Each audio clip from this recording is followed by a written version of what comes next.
नमस्कार, सरोकार संवादमा यहाँलाई स्वागत छ। म श्रीकृष्ण नेउपाने। निकै लामो रस्साकसी सडक आन्दोलन, सडक प्रदर्शनलाई चिर्दै नेपालको संघीय संसदले एमसीसीलाई पास गरेको छ र एमसीसी पास गरेसँगै एमसीसीको प्रधान कार्यालय रहेको अमेरिकाले पनि यसलाई स्वागत गरेको छ र उसले अब कार्यान्वयनको चरणमा एमसीसी प्रवेश गर्यो भनेर प्रतिक्रिया समेत दिएको छ। यद्यपि नेपालभित्र भने एमसीसीको कार्यान्वयनलाई लिएर प्रश्नहरू उठेका छन्। जो हिजो सडकमा विरोध गर्दै आएका थिए उनीहरूले यो कसरी कार्यान्वयनमा जाला भनेर चासोपूर्वक हेरेका छन्। आज हामी यो विषय यति धेरै गिजोलिनुको अर्थ र अब गिजोलिएको सँगसँगै जसरी यसले वैधानिकता पाइसकेको छ, वैधानिकता पाइसके पछाडि यसको जुन 5 वर्षीय अवधि छ र यो 5 वर्षीय अवधिमा अब उसले गर्ने कामका चुनौतीहरू के हुन सक्छन् यो विषय जोड्नेछौँ र सँगसँगै पछिल्लो समय नेपालको अर्थतन्त्रमा देखिएको यो जुन नकारात्मक सङ्केतहरू छन् यी सङ्केतहरू अनि नेपालका पार्टीहरूको जुन किसिमको फर्मेसन र उनीहरूले गर्नुपर्ने कार्य छ त्यसमाथि पनि प्रश्न उठेका छन्। समग्र राजनीतिको विषयमा आज हामी छलफल गर्ने प्रयासमा छौँ। यसका लागि आज मसँग हुनुहुन्छ एकजना राजनीतिकर्मी र यो जुन राजनीतिलाई नजिकबाट निहाल्दै यसमा विश्लेषण गर्दै आउनुभएका एकजना व्यक्तित्व जो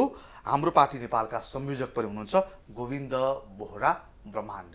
नमस्कार, स्वागत छ कार्यक्रममा यहाँलाई। धन्यवाद।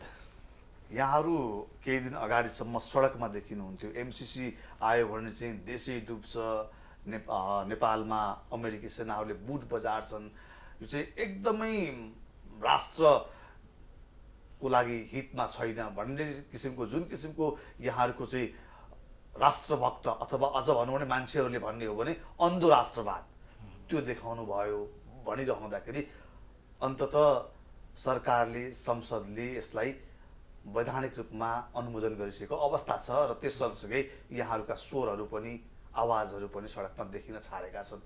यो प्रदर्शन गर्नुपर्ने कारण के थियो र अनुमोदन भएसँगै चुप बस्नुपर्ने अवस्था किन आयो? हामीले चाहिँ लामो समयदेखि नेपालको राज्य व्यवस्था विदेशीहरूको व्यवस्थापनमा हुँदै आयो भन्ने बहस चलाउँदै आयौँ राजनीतिक कर्म मार्फत। त्यसको उपजमा यावत हामीले पहिलाका परिघटनाहरू जे भए त्यसलाई जोड्दै जोड्दै जोड्दै चाहिँ हामीले मदन भण्डारी हत्याकाण्ड र दरबार हत्याकाण्डको विश्लेषण गर्दै आएका थियौँ। यही क्रममा एमसीसीले चाहिँ प्रवेश पायो। विगत 2 वर्ष अगाडिदेखि बढी यसले चर्चा पाएको थियो। यो विषयको विरोध गर्नु, एमसीसीको विरोध गर्नु हाम्रो मुख्य कारण नेपालबाट विशेष गरी दक्षिण एसियामा कमान्ड कन्ट्रोल गर्ने जो नेपालको संविधानभन्दा माथि रहेर कमान्ड कन्ट्रोल गर्ने अमेरिकी परियोजना जो नेपाल प्रवेश गर्यो त्यसको हामीले विरोध गरे हो। अमेरिकी सेना नेपाल आउँछ, नेपालमा बुट बजार छ भन्ने कुरा चाहिँ पछिको कुरा भयो। अहिले एमसीसी परियोजनालाई नेपालमा उसले एउटा साधनको रूपमा स्थापित गर्न सफल भयो। त्यो साधनलाई पनि हामीले स्थापित हुन दिनु हुँदैन भनेर चाहिँ सङ्घर्ष गरेका थियौँ। अब हाम्रो सङ्घर्ष अहिलेसम्म चाहिँ अब हामीले सङ्घर्ष गरिरहेकै छौँ। काम लागेन भन्दा पनि रिजल्ट त हामीले निकाल्ने हो। निरन्तर यो लडाइँको मोर्चा भएको हुनाले अमेरिकी साम्राज्यवादको विरुद्ध चाहिँ लडाइँको मोर्चा अलिकति लामो हुने देखियो। अलिकति बढी चाहिँ अमेरिका भन्ने शब्द त्यो देशसँग यहाँहरू बढी त्रस्त भएको देखिन्छ। किनभने नेपालको संविधान यहाँले पढ्नुभयो होला। संविधानमा के लेखिएको छ भने कुनै पनि नेपालको संविधान मूल कानुन हुनेछ राष्ट्रको र यो संविधानसँग बाजिने कुनै पनि कानुन आयो भने त्यो कानुन अमान्य हुनेछ भनेर त संविधानले लेखेकै छ नि। जस्तासुकै कानुन यहाँ ल्याइयोस् न, थोपरियोस् न, नेपालको संविधान मान्ने हो भने त नेपालको संविधानसँग बाजिने कुरा त अमान्य हुन्छ भनेर संविधानले भनिसकेको छ। यसमा किन हामीले चाहिँ अनेक बहस टिका टिप्पणी गरिराख्नु पर्यो? होइन, साम्राज्यवादी र विस्तारवादीको चरित्र उसले चाहिँ सबै कानुन सम्मत टेकेर आउँछ, उसले त्यो कार्य गर्छ भन्ने विश्वास रहेन। र नेपालकै हकमा पनि संविधानलाई नै यदि हामीले साक्षी राखेर कुराकानी गर्ने हो भने अहिलेका प्रधानमन्त्रीले जो युक्रेनको पक्षमा समर्थन गर्नुभयो अथवा नेपालले समर्थन गर्यो भनेर उहाँले भन्नुभएको छ, असंलग्न परराष्ट्र नीतिले चाहिँ के कुनै एक देशको पक्ष लिन मिल्छ त? होइन। अब त्यहाँ अब हिंसा भइरहेछ, हिंसा रोकियोस् भन्नु त एउटा मानवीय संवेदना पनि त हो नि। विषय कहाँ आयो भने यो संविधानलाई टेकेर सबै कुरा गर्नुपर्छ भन्दा एक त यो संविधान नेपालको पक्षमा कति थियो कति थिएन भन्ने विषयसँग जोडेर हेर्नु पर्यो। यो संविधान हाम्रा छिमेक मैत्री पनि छ कि छैन, हामी छिमेक बेगर देशलाई चाहिँ अगाडि लान सक्छौँ कि सक्दैनौँ भन्ने नीतिसँग पनि हामीले हेरेर यो विश्लेषण गर्नुपर्ने हुन्छ। एक त मूल समस्या नेपालको संविधान हो। यही संविधानभित्र टेकेर चाहिँ साम्राज्यवादी शक्ति र विस्तारवादी शक्तिले चाहिँ फेरि नेपाललाई अस्थिर बनाउने र यहाँको अस्थिर राज्य व्यवस्थापन मार्फत दक्षिण एसिया जो अगाडि बढेको र त्यसको नेतृत्व चाहिँ चिनले गरिरहेको छ, त्यसपछि भारतले गर्न खोजिरहेको छ भने यी देशहरूमाथि चाहिँ उसले कमान्ड कन्ट्रोल गर्नको निमित्त नेपालमा मेकानिजम बनाउँछ भने यसको त हामीले चाहिँ सहने कुरै भएन नि। विषय यहाँ हो। नेपालको बजेट यहाँलाई थाहा होला होइन, यसपालि 15 खर्बको बजेट संशोधन गरेर ल्याइएको थियो। त्यो बजेट तपाईँले हेर्नुभयो भने झन्डै तपाईँको चाहिँ 12 खर्ब जस्तो चालु खर्चमा जाँदो रहेछ, कर्मचारीको तलब यताउता गर्दा। विकास बजेट 4 अर्ब जस्तो देखिँदो रहेछ। त्यो विकास बजेट कहाँबाट जुटाइन्छ यहाँ थाहा होला पक्कै पनि। त्यो बजेटमा पनि बजेटमै लेखिएको छ ऋण लिन्छौँ, अनुदान लिन्छौँ, ऋणबाट यति आउँछ, अनुदानबाट यति आउँछ भनेर बजेटमै लेखिसकेपछि नेपालको अवस्था चाहिँ यो छ। अनि हामी कसैले अनुदान दियो त्यो पनि बिना ब्याजमा दियो भन्दा पनि हामी चाहिँ औँला उठाउँछौँ भने देशको विकास चाहिँ हुन्छ कसरी? अब मूलत हामी चुकेको यो नेपालको अहिलेको जुन आर्थिक आँकडा यहाँले जो प्रस्तुत गर्नुभयो वार्षिक बजेटको, यो त दोषी नेतृत्व हो नि। नेतृत्व भन्नुको अर्थ उहाँहरूले व्यवस्थापन गरेको राज्य व्यवस्था त्यो हो नि। कि नेपालको राष्ट्रिय नीति ठोस गरौँ न त। नेपाललाई विकासमा लाने हो भने कति वर्षमा नेपाललाई कहाँ पुर्याउने र त्यो अन्तर्गत कुन कुन राष्ट्रसँग कति अनुदान लिने, कुन कुन राष्ट्रसँग कति प्रतिशत ब्याजमा चाहिँ हामीले ऋण लिने, त्यो कुरा तय गरौँ। त्यसको पहिला राष्ट्रिय नीति हामीले तय गरौँ। त्यही त नेपालको लक्ष्य, नेपालको मार्गचित्र पहिला बनाऊ। हरेक वर्ष नेपालले कुनै न कुनै मुलुकबाट ऋण त लिएरै आएको छ। जस्तो अब अहिले पोखराको विमानस्थल, भैरवाको विमानस्थल बन्दाखेरि पनि त्यहाँ वैदेशिक लगानी ऋण नै छन्। त्यहाँ चाहिँ हामीले ब्याजमा ऋण लिँदाखेरि पनि यहाँहरू केही नबोल्ने। अनि जब अनुदान जुन चाहिँ पैसै चाहिँ फिर्ता दिनु पर्दैन, ब्याज समेत तिर्नु पर्दैन, त्यो पनि नेपाल अब अहिले भर्खरै इन्धनको भाउ बढेर 150 रुपियाँ प्रति लिटर पेट्रोल पुगिराखेको छ। यो सन्दर्भमा नेपालको विकासको बाधक भनेको चाहिँ सडक रहेछ। अनि एउटा चाहिँ विद्युतीकरण भयो भने चाहिँ विकासलाई सहज हुने रहेछ भनेर हामीले नै समस्या पहिचान गरेको ठाउँमा चाहिँ कसैले ल ठिक छ तिमीहरूलाई यो बनाउँदाखेरि चाहिँ गरिबी निवारण हुन्छ, तिमीहरूको अलिकति तिमीहरूको चाहिँ जीवनस्तर माथि उकासिन्छ भनेर यदि कसैले चाहिँ हामीलाई सहानुभूति दिन्छ भने हामी त्यसलाई चाहिँ किन नकार्ने?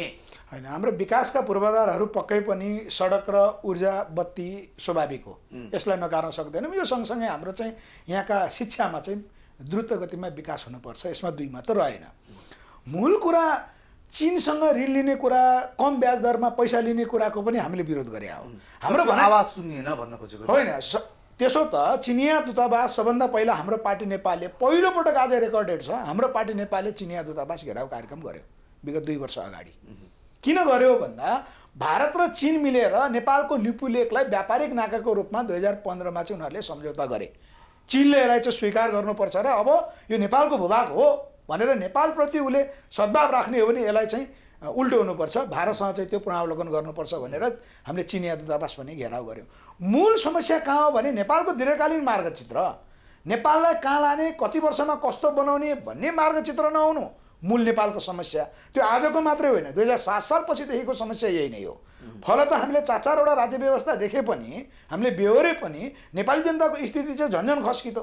एक अर्को विषय, हामीले अनुदानै लिएर नेपाल बनाउने यदि नीति बोकेकै हो भने ल ठिक छ, त्यो अनुमान गरौँ। यदि अब गगन थापाजीकै भाषामा संसदमा बोलेकै कुरालाई चाहिँ हामीले लिने हो भने चीनसँग चाहिँ अब 70 अरब, भारतसँग 80 अरब, अरू देशसँग चाहिँ खर्बौँ लिउँ भन्ने उहाँको तर्क ठिक हो भने हामीले सम्झ्यौँ।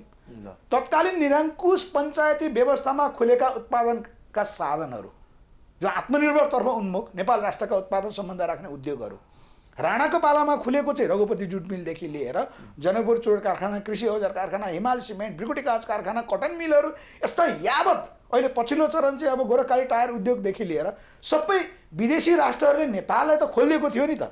राष्ट्रिय नीति भएन भने नेपाललाई त हामीले चाहिँ आत्मनिर्भरतर्फ उन्मुख, त्यो पनि त एउटा आधार थियो नि, पूर्वाधार थियो नि। आज कहाँ गयो ती उद्योगहरू? नेपाली जनता चाहिँ, युवाहरू विशेष गरी चाहिँ खाडी मुलुकमा, अन्य मुलुकमा चाहिँ सस्तो रकममा चाहिँ काम गर्नलाई किन बाध्यकारी भयो भन्दा यसको मूल समस्या नेपालको राष्ट्रिय नीति भएन।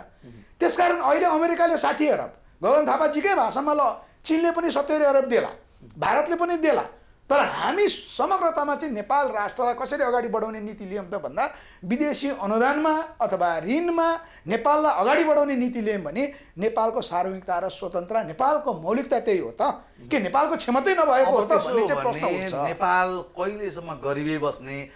अझ हामीले त भुटानलाई हामीभन्दा पनि तल्लो स्तरको आँकडामा राख्थ्यौँ। भुटान आज हामीलाई दिने अवस्थामा पुगिसकेको अवस्था छ। ऊ पनि एउटा डोनर कन्ट्री भइसकेको छ नेपालका लागि। सँगसँगै रहेको अब धेरै टाढा नजाउँ, साउथ कोरियाको पनि कुरा गरिनँ मैले, बङ्गलादेशसम्मै पुगौँ। बङ्गलादेश हिजोको अवस्था के थियो, हामीभन्दा कति तल थियो र अहिले बङ्गलादेश कहाँ पुग्यो, यो कुराहरूलाई पनि विश्लेषण गर्ने हो भने ती राष्ट्रहरू कसरी उठेका छन् त भन्दाखेरि वैदेशिक ऋण अनुदानलाई चाहिँ उनीहरूले ब्यालेन्स गरे, हरेक देशसँग ब्यालेन्स गरेर उनीहरूले त्योलाई चाहिँ सदुपयोग गरेको अवस्थामा त्यहाँको आर्थिक अवस्था उकासिएको त सत्य हो। फेरि भने हामीले त्यस्तै किसिमको नीति त्यस्तै किसिमको चाहिँ मार्गचित्र अवलम्बन गऱ्यौँ भने त हामी चाहिँ कहिलेसम्म चाहिँ गरिबीमा रहने भन्ने प्रश्नहरू आउँछ। अब हामी यहाँले नै भन्नुभयो 2007 सालदेखि हाम्रो राष्ट्रिय नीति चाहिँ एकरूप भएन, गतिलो भएन, तसर्थ हामीले 4-4वटा व्यवस्था देखे पनि हामी जहाँको त्यहीँ अझ तन्नम भयौँ भने अब तन्नम चाहिँ कहिलेसम्म भइराख्ने त? हो, बिल्कुल। यी राष्ट्रहरूको उदाहरण लिइरहँदा हामीले एकपल्ट स्मरण गरौँ, हामीले नेपाल आत्मनिर्भरतर्फ उन्मुख थियो भनेर 2040 सालसम्मको तथ्याङ्क हेर्ने हो भने भुटानलाई कृषि सिकाउने देश नेपाल हो होइन। अब दक्षिण कोरियालाई चाहिँ नेपालले धान अनुदान दिएको थुप्रै चाहिँ नियमित वर्ष धान अनुदान 500 मेट्रिक टनसम्म धान अनुदान दिन्थ्यो नेपालले। नेपाल राष्ट्रको हामीले चाहिँ अवस्था हेर्नु पर्यो। यो भौगोलिक हाम्रो भूजडित छिमेक यता चीन, यता दक्षिण भुटान, बङ्गलादेश, अरू राष्ट्रको हामीले त्यो भौगोलिक अवस्था त्यस्तो देख्दैनौँ र ती देशहरूले विदेशी अनुदान लिए, ऋण लिए, त्यो देशको निर्माण त्यो देशको सापेक्षतामा भयो।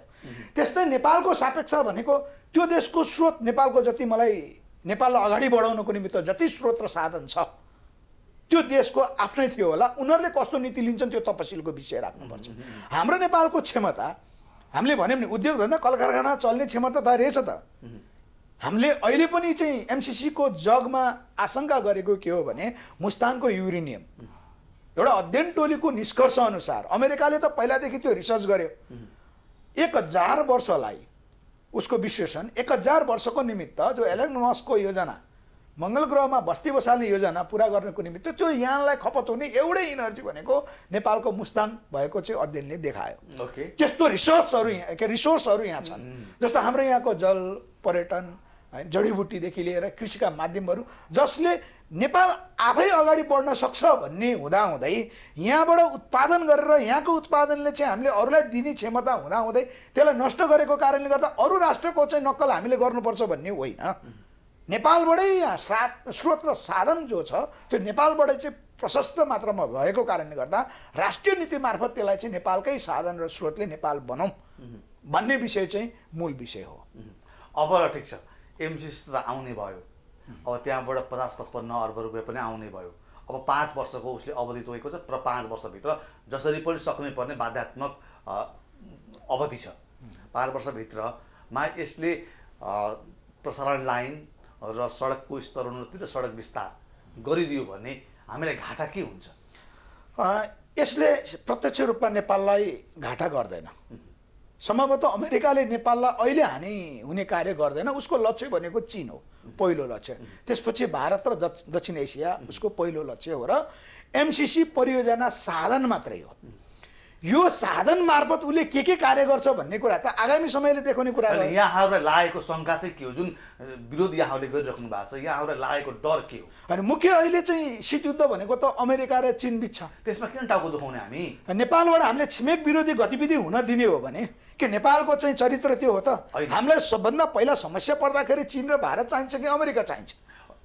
सुन्नुहोस्, एमसिएको कार्यालय नेपालमा छ, यसका प्रमुखहरू नेपाली छन्, यहाँका यो एमसिएको परियोजना चल्छ नेपालकै कानुनअनुसार चल्छ भने एमसिए आउने बित्तिकै चाहिँ अमेरिकाले चीनलाई हानिहाल्छ भनेर चाहिँ किन डराउनु भएको तपाईँहरू? होइन, चीनलाई हानिहाल्छ भन्ने कुरा पनि होइन, अमेरिकाले चीनलाई हान्नै सक्दैन भन्ने आधिकारिक तथ्य त अस्ति भर्खर चाहिँ अफगानिस्तानमा तालिबान उदयपछि देखियो। 20 वर्षसम्म सैन्य शक्तिसहित ठुलो आर्थिक रकमसहित चाहिँ अमेरिकाले क्षति बिहोर्यो। पाकिस्तानमा चाहिँ जहाँ अहिले चीनको कमान्ड कन्ट्रोल छ, हाम्रो चाहना त फेरि पाकिस्तान जस्तो बनोस् भन्ने पनि होइन। त्यहाँ सैन्य अमेरिकी सैन्य हुँदाखेरि समेत चीनलाई चाहिँ केही पनि धक्का दिन सक्दैन, यसमा प्रश्न छ। हाम्रो चिन्ता के हो भने हामी एक त आफै बन्न बाँकी छ, नेपालसँगै बन्न बाँकी छ। यहाँको राज्य व्यवस्थापन चाहिँ स्थिर राज्य व्यवस्थापन हामीले निर्माण गर्न सकिरहेका छैनौँ, हाम्रो स्ट्रगल त्यो हो। त्यस क्रममा हामी नबनिसक्दै विदेशीले व्यवस्थापन गर्दाखेरिको अवस्था भनेको फेरि चीन विरोधी गतिविधि यहाँबाट चाहिँ प्रचुर मात्रामा हुन्छ, भारत विरोधी गतिविधि हुन्छ। जस्तो माओवादी जनयुद्धको समयमा यहाँ जुन अस्थिरता भयो, त्यो अस्थिरताको धक्का त भारतलाई चाहिँ कति चिन्ता थियो। यद्यपि नेपालकै माओवादीलाई भारतले प्रोटेक्ट गरिरहँदाखेरि यहाँ नेपालमा भएका अहिलेका इलिगल हतियारहरू यदि अमेरिका अब एमसिसी परियोजना मार्फत उसको अर्को लक्ष्य छ त्यो पुरा गर्ने हो भने यहाँ भएका अवैध हतियारहरू चाहिँ पश्चिम बङ्गालमा छिर्ने हो भने, झारखण्डमा जाने हो भने त्यो त सहजै जान्छ। जसरी नेपाली काङ्ग्रेसले 2030 सालमा चाहिँ हतियार उठाउँदा त्यो हतियार चाहिँ तपाईँको सिक्किममा प्रयोग भएको छ, त्यो हतियार चाहिँ बङ्गलादेशको निमित्त चाहिँ प्रयोग भएको छ, भारतले प्रयोग गरेको छ नि त। त्यसले गर्दाखेरि नेपालले अरू देशका विरुद्ध गतिविधि गर्नको निम्ति नेपालले त तपाईँको कुरा सुन्ने हो भने नेपाल त कसैसँग पनि अनुदान लिनै भएन, कसैसँग ऋण लिनै भएन। त्यसो भने त होइन, त्योभन्दा पहिला नेपालको राष्ट्रिय नीति बनाऊ, नेपाललाई कति वर्षमा कहाँ पुर्याउने र नेपालको विकासको आधारहरू के हो। अघि यहाँले नै भन्नुभएको उदाहरण त एमसिसीको कुरा लिउँ, सडक र ऊर्जा हो भने योभन्दा बाहेक पनि अरू थुप्रै पूर्वाधारहरू छन्। त्यो पूर्वाधार मार्फत अब नेपाली जनताको अहिलेको स्थिति भनेको के अरे जनसङ्ख्या भनेको 2 करोड 80 लाख हाराहारीमा देखिया छ। यसमा विवाद भएको हुनाले एक्ज्याक्ट आएन। त्यति जनसङ्ख्यालाई चाहिँ सुखी र नेपाल राष्ट्रलाई समृद्ध बनाउने आधार राष्ट्रिय नीति तय गरौँ र त्यो राष्ट्रिय नीतिको आधारमा चाहिँ कुन कुन राष्ट्रसँग कति कति अनुदान लिने अथवा कोसँग कति कति पैसा चाहिँ हामीले ऋण लिने र नेपाल निर्माण गर्ने भन्ने लक्ष्य निर्धारण गरौँ। हरेक वर्ष बजेटमा लेखिराखेका छ त हामी चाहिँ यति अर्ब चाहिँ ऋणको अपेक्षा गरेका छौँ, यति अर्ब अनुदानको अपेक्षा गरेका छौँ भनेर बजेटमै आउँछ। राष्ट्रिय योजना आयोगले हरेक वर्ष योजना बनाउँछ, पञ्चवर्षीय योजनाहरू बन्छन्। योजना नभएकै त होइन नि त। होइन, योजना नभएको। योजना किन भएन भने यो जुन जुन सरकार आयो त्यो त राष्ट्रिय नीति अनुरूप भएन। जुन जुन सरकारले वार्षिक नीति तथा कार्यक्रम बनाउँछ त्यही लक्षित बजेट हो। त्यसकारण यहाँ चाहिँ साधारण खर्च चाहिँ 15 खरब बजेटमा 12 खरब हुन्छ, 3-4 अरब चान्चुन मात्र विकास बजेट हुन्छ। यो राष्ट्रिय नीतिको नेपालको दीर्घकालीन मानसिकताको समस्या हो एक। अर्को फेरि हामीले सँगै संल्याउनु पर्ने विषय यो नेपाली जनताले चाहिँ आज तपाईँको सरकार टेलिभिजन मार्फत सरकार संवादमा हामीले छलफल गरिरहँदा मैले भन्न चाहेँ यो बुझ्नुपर्छ, नेपालको यो अस्थिर राज्य व्यवस्थापन विदेशीले गरिरहनुको भित्री कारण भनेको चाहिँ मदन भण्डारी हत्याकाण्ड र दरबार हत्याकाण्डको चाहिँ उपज हो। यहाँले बरोबर यो प्रसङ्ग अघि पनि ल्याउनु भएको थियो, अहिले पनि फेरि जोड्नु भयो। यो दुई व्यक्तिको हत्याकाण्डसँग नेपालको राजनीति कसरी चाहिँ नमिलिएको छ अनि यसको मूल स्रोत नेपालको राज्य व्यवस्थापनको मूल स्रोत अहिलेको जो नेपाल विपरीतको संविधान 2072 असोज 3 त्यसको स्रोत भनेकै मदन भण्डारी हत्याकाण्ड र दरबार हत्याकाण्ड हो।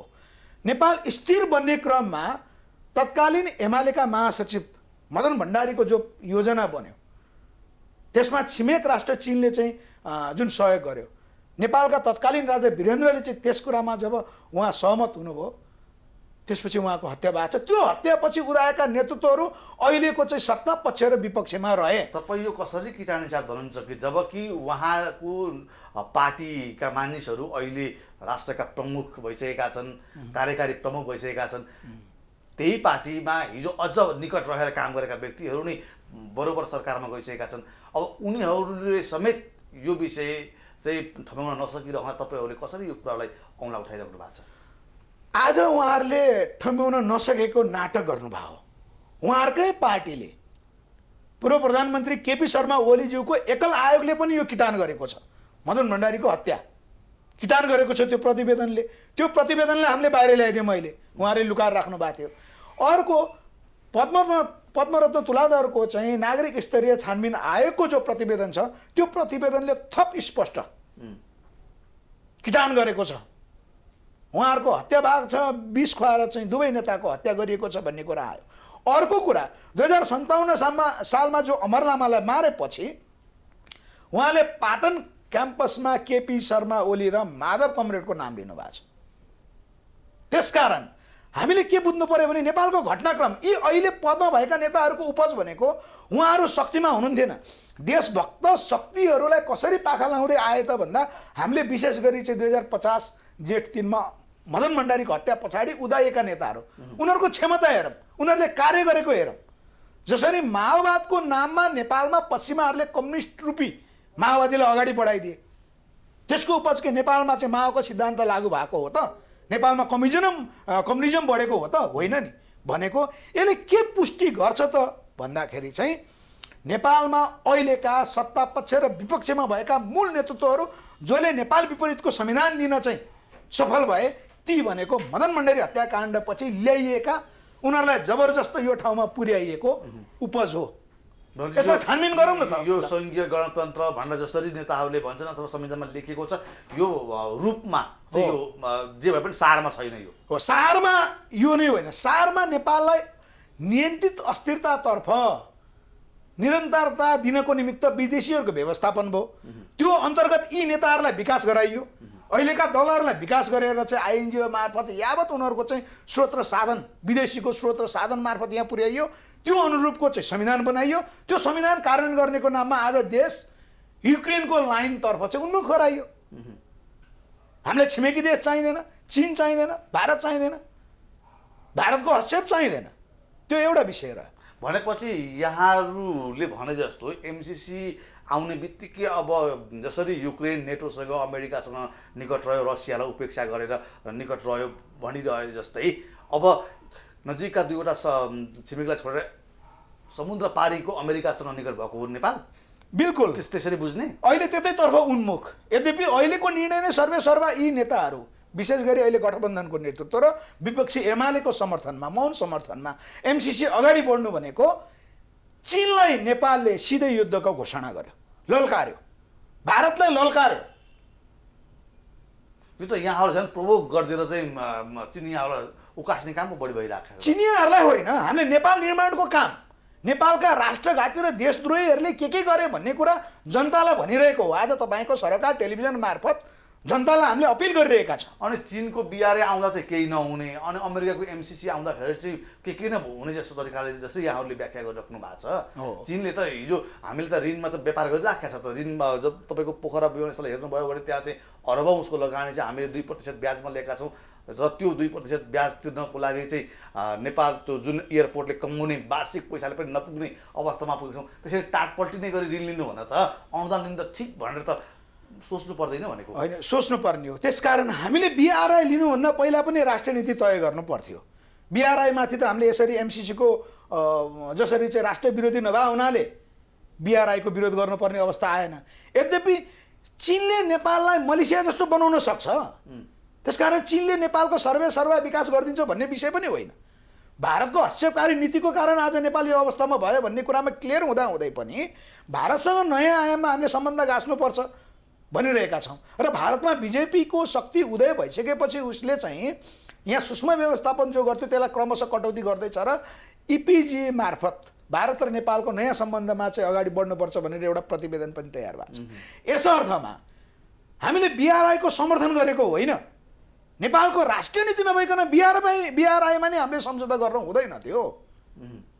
समस्या यहाँ हो। तर अहिले बिआरआई भन्दा निकै खतरनाक चीनको नेपालमा हस्तक्षेपकारी नहुँदै चीनले नेपाललाई पहिलादेखि गर्दै आएको उसको व्यवहार भनेको नेपाल राष्ट्र जसरी हुन्छ बलियो बनोस्। राज संस्थाको समयमा पनि उसले राज संस्था मार्फत नेपाल बलियो बनिरहन चाहेको देखियो। गणतन्त्र आएपछि पनि चीनको चाहिँ गणतान्त्रिक शासकहरू उनीहरू मार्फत नेपाल राज्य व्यवस्था बलियो होस् भन्ने उसको चाहना थियो। बन्नको लागि त आत्मनिर्भर हुनु पर्ला, आफ्नो खुट्टामा आफै उभिनु पर्ला, त्यसको लागि विकास हुनु पर्ला, विकास गर्नको लागि पैसा चाहिएला। अनि त्यो चाहिँ चीनले सहयोग नगर्ने, उसले चाहिँ रकमी एउटा साहुले चाहिँ तपाईँको चाहिँ लगानी गरेर जस्तो ब्याजमा पैसा दिने त्यो गर्ने। अनि त्यो कसरी नेपालको हित चीनले चाहेको छ? ऊ त व्यापारी नै हो चीन त एउटा। ठिक हो, राष्ट्रको भावना हुँदैन, राष्ट्रको स्वार्थ हुन्छ होइन। चीनको नेपाल स्वार्थ छ। हामीले चीनको स्वार्थलाई टेकेर नेपालको स्वार्थ पुरा गर्न सक्नु पर्यो। त्यो नेपालको चाहिँ रणनीति हुनु पर्यो, नेपालको नीति हुनु पर्यो। नेपालको नीति भएन भने त चीनले चाहिँ हस्तक्षेप गरिहाल्छ नि।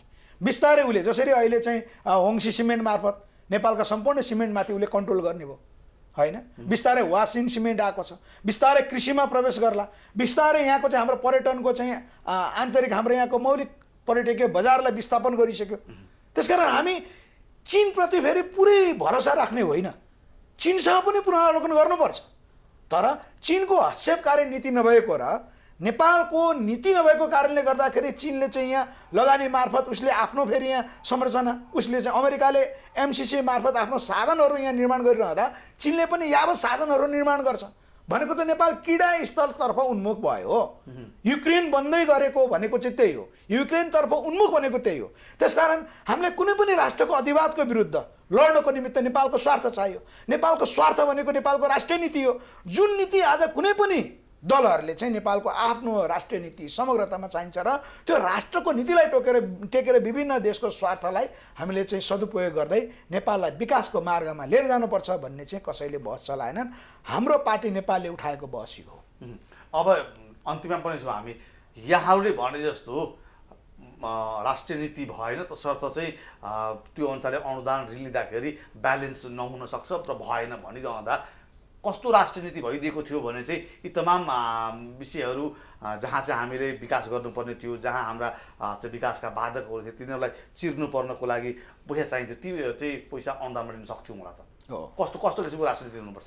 मूलत हामीले 2007 साल पछिका राजनीतिक घटनाक्रममा हेर्दाखेरि हामी 1950 को सन्धिमा फँसेका छौँ होइन। त्यसपछि नेपालको आन्तरिक राज्य व्यवस्थापन अन्तर्गत कोशी सम्झौता गर्दा भारतसँग फस्यौँ, गण्डक सम्झौतामा फस्यौँ, महाकाली सम्झौतामा फस्यौँ। सबभन्दा पहिलो नेपालले गर्नुपर्ने राष्ट्रघाती सन्धि सम्झौता सबै खारेज गर्नुपर्छ एकतर्फी रूपमा, नम्बर 1।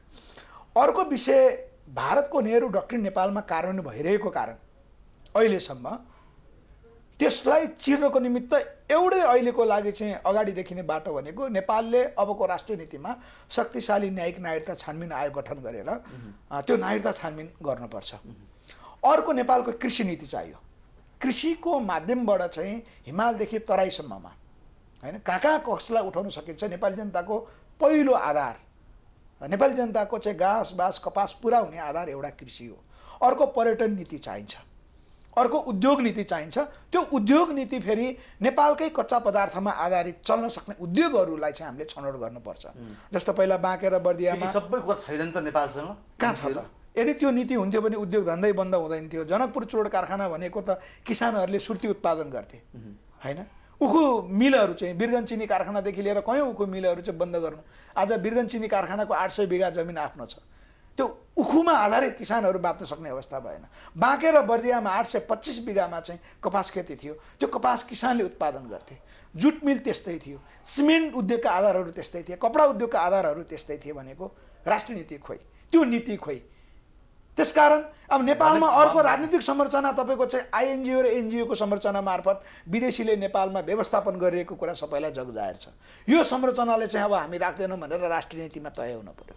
अब राजनीतिक संरचना अन्तर्गत निजामती कर्मचारी र शिक्षकहरूलाई जो राजनीतिक सङ्गठन बनाउने अधिकार हामीले दियौँ, यसलाई चाहिँ हामीले पुनरावलोकन गरेर अबको राष्ट्रिय नीति बनाउँदा यिनीहरूलाई चाहिँ बन्देज गर्नु पर्यो पेसागत सङ्गठन बाहेक।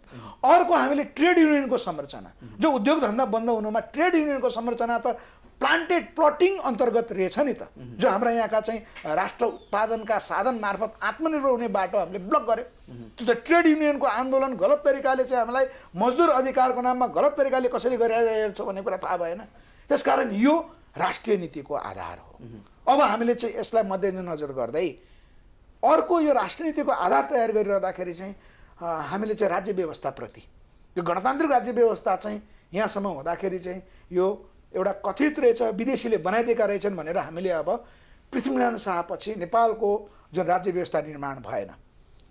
राज संस्था यहाँ राप्रपाहरूका केही मुद्दाहरू जो छन्, मूलत उहाँहरूको मुद्दा राज संस्था र हिन्दू राष्ट्र पुनर्निर्माण भन्नुभएको छ, पुनर्स्थापना भन्नुभएको छ। हामीले चाहिँ पृथ्वीनारायण शाहपछि नै नेपालको राज्य व्यवस्थापन भएन। उहाँले कल्पना गर्नुभएको चाहिँ राज संस्था यहाँ निर्माण भएन। हामीले पृथ्वीनारायण शाहको लेगेसीलाई टेक्दै पृथ्वीनारायण शाहले देखाउनु भएको दिव्य उपदेशको बाटो अहिले पनि उत्तिकै सान्दर्भिक भएको हुनाले राज संस्था निर्माणको बाटो मार्फत यी राष्ट्रिय नीतिहरू पुरा गर्नुपर्छ भनेर अबको राज संस्था साधन हो। राज्य व्यवस्था आफैमा एउटा साधन मात्रै हो, त्यो मूल मुद्दा होइन।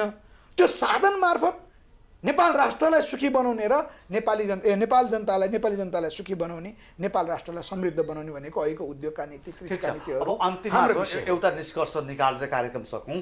जस्तो यहाँहरूले देखाउनु भएको यो जुन राष्ट्रिय नीति र त्यसका लागि चाहिँ अवलम्बन गर्ने प्रणाली अलिकति राज संस्था हुनुपर्छ भन्ने सङ्केत भनिरहँदाखेरि तपाईहरूलाई फेरि जनताले जसरी हामी परीक्षण गर्छौँ दलहरूलाई हरेक आवधिक निर्वाचनमा, त्यति बेला फेरि जनताहरूले भोट फेरि तिनै दलहरूलाई दिन्छन्। तपाईँहरूले उठाएका एजेन्डा जस्ता पार्टीहरूले भोट पाउँदैनन् भने पछाडि त तपाईँहरूका एजेन्डालाई कसरी जायज माने त? नेपाली जनतालाई अहिलेसम्म यो थाहा भएन, दलहरूले यतिको धोका दिन्छन् भन्ने कुरा थाहा भएन। यो 46 साल यता यत्रो 3 दशकमा पनि थाहा भएन त? भएन, किन अहिले पनि त हामी हिजो अस्ति भर्खर मात्रै हामी चाहिँ जुम्ला गयौँ, मुगु गयौँ, डोल्पा पुग्यौँ। त्यहाँ नेपाली जनताको चाहिँ यो बुझाइ, त्यहाँको जनता भनेको नेपालको सबैभन्दा ग्रामीण क्षेत्रको जनताको रूपमा लिन्छौँ। दलहरूले यत्रो समय पटक पटक फसाए भन्ने कुरा थाहा हुँदाहुँदै किन फेरि भोट उनीहरूले नै हाल्छन्? अब त्यो सम्भव छैन। यो अब हामी एउटा जिम्मेवार नेपालको मूलधारको राजनीतितर्फ उन्मुख भएको हुनाले हामी अहिले नै माओवादीले जस्तो अराजक कुरा त हामी गर्दैनौँ। तर एउटा कुरा पक्कै हो, राष्ट्रघाती र देशद्रोहीहरूलाई ती जनता समक्ष अब भोट माग्न जानको निमित्त निकै गाह्रो हुनेछ। मैले यसलाई चाहिँ यसै रूपमा भने। हस्, समय र संवादको लागि यहाँसम्म आइदिनु भयो, यहाँलाई धेरै धेरै धन्यवाद। हस्, हाम्रो पार्टी नेपालको विचारहरू, आगामी रणनीतिहरू सरकार टेलिभिजनको सरकार संवाद मार्फत श्री कृष्णजीले चाहिँ राख्ने अवसर दिनुभयो। यहाँ र टेलिभिजन परिवारलाई हार्दिक धन्यवाद। हजुर, सरकार संवादमा आज हामीले समसामयिक राजनीतिसँग जोडिएको एमसीसी प्रकरण र नेपालको राजनीतिक अवस्थाका बारेमा छलफल गऱ्यौँ। यसका लागि आज मसँग हुनुहुन्थ्यो हाम्रो पार्टी नेपालका संयोजक गोविन्द बोहरा ब्रह्माण्ड। हवस् त, आजको सरकार संवाद यति नै। म श्री कृष्ण नेउपाने बिदा हुन्छु। नमस्कार।